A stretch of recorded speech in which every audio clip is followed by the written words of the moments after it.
Барлықтарыңызға сәлем достар. Бүгін өтте нәзік салат жасайтын боламыз. Дәмі деген керемет шығады. Жасап көріңіздер. Бар жоғы 4 ингредиенттен жасалатын, тез дайын болатын салаттың түрі.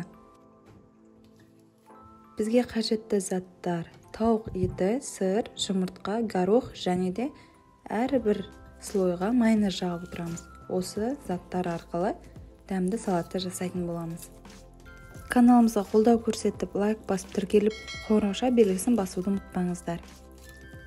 Ең алдымен осы ысталған тауық етін жақсылап турап алатын боламыз. Тарелкамызға ең бірінші осы тауық етін саламыз.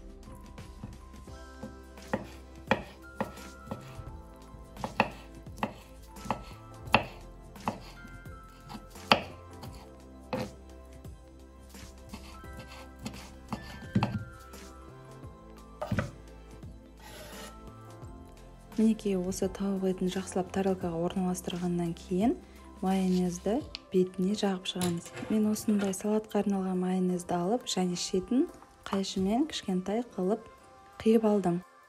Егер де бізде тауық еті құрғақтау болатын болса, майонезді көбірек жағасыздар. Келесі слойға горохты салып шығамыз.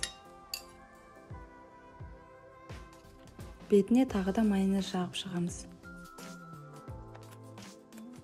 Келесі сырды өпкіштің ең ұсақ бөлігінен өткізетін боламыз.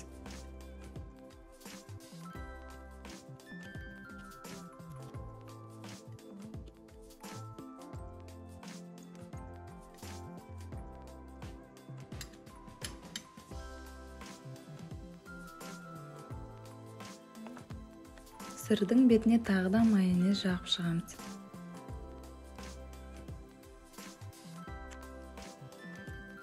Келесі асылған жұмыртқаны ағы мен сарысын бірге осылай күштен өткізе береміз. Бұл бірінші жұмыртқа, және екінші, үшінші жұмыртқаны тек сарысын ғана өткізіп шықтым. Ең бетіне ағын өткізіп әдемілеу үшін.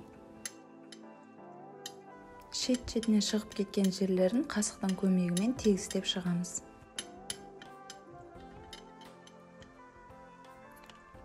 Ең соңғы слойына да майонезді жағып шығатын боламыз.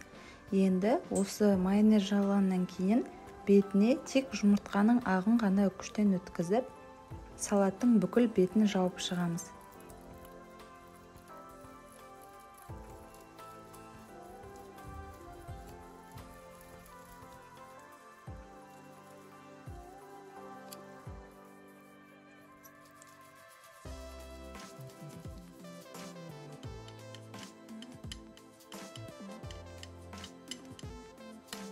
Мінекей біз ең бетіне жұмыртқаның ағын теркіден өткізіп болдық. Дәл осылай біздің салатымыз дайын болды. Дастарханға ұсына берсеңіздер болады. Мінекей достар, осындай өте жеңіл әрі дәмді салатты жасап көруге кеңес беремін. Үйлеріңізде жасап көріңіздер, өте дәмді шығатыны сөзсіз. Бетін өз қалаларыңызға сай әрлесеңіздер болады, жасыл шөптер қойсаңыздар болады. Мен осылай жұмыртқаның ағымен қалдырдым. Ішіндегі ысталған тауық және горохтың дәмі, тұздылығы өте жақсы үйлескен, және де сыр мен жұмыртқа бұған сондай нәзік дәм беріп тұр. Өте үйлесімді салаттың бірі деп айта аламын.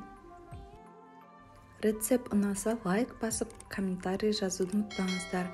Жаңа рецептілерді жіберіп алмау үшін қоңырауша белгісін басып қойыңыздар. Сіздермен болған Альмира. Алда талай қызықты рецепттермен бөлісетін боламын. Ас болсын!